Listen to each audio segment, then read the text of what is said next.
Itu aku akan unboxing. Sudah ada stabilizer.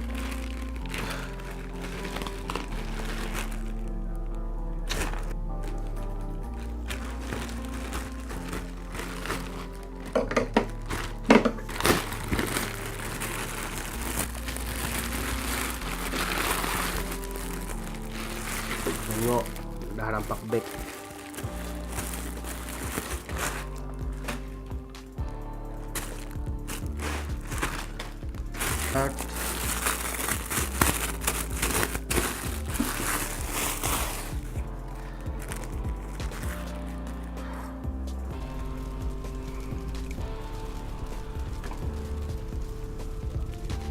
Panas.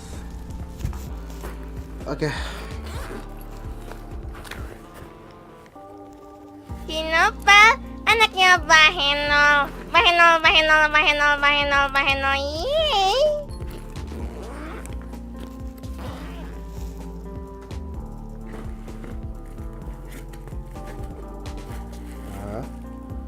Oke, ada genggam kamera. Genggam kamera ya.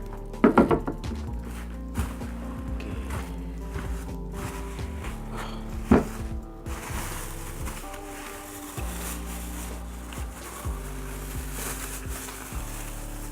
Sudah siap pasang. Sudah siap pasang, bosku.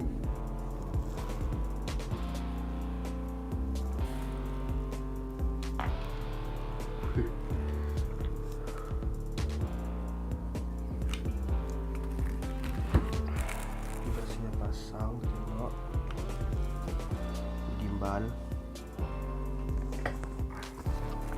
Oke.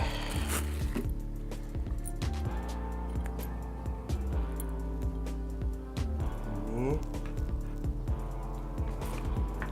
pindah ke menurut. Oke.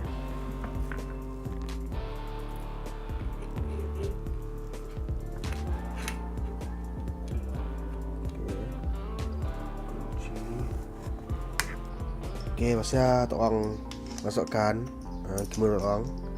Oke, just pusing je skru ya dekat kamera untuk diletakkan di atas stabilizer. Oke, kunci ketat supaya selamatlah. Oke, kemudian letak atas stabilizer. Oke, pastikan ada kunci ya, pastikan dikunci.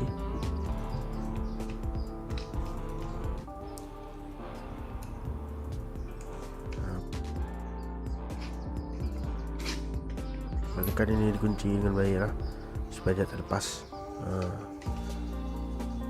Tengok, so orang mesti pandai lah mau stabilkan. Oke, adjust kan supaya stabil. Oke, macam tu. Dah belum stabil lagi. So motor lah sampainya stabil. Ada okey sikit. Oke, mesti adjust stabil yang terbaik punya, supaya tidak bengkok apa benda. Oke.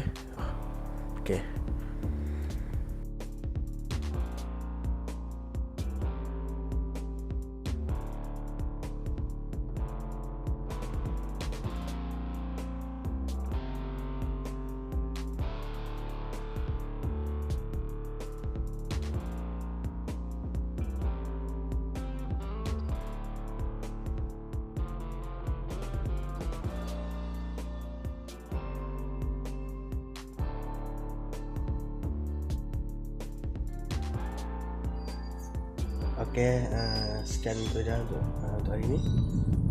Stabilizer. Oke, sekian. Terima kasih kerana menonton. Sekian, terima kasih. Bye.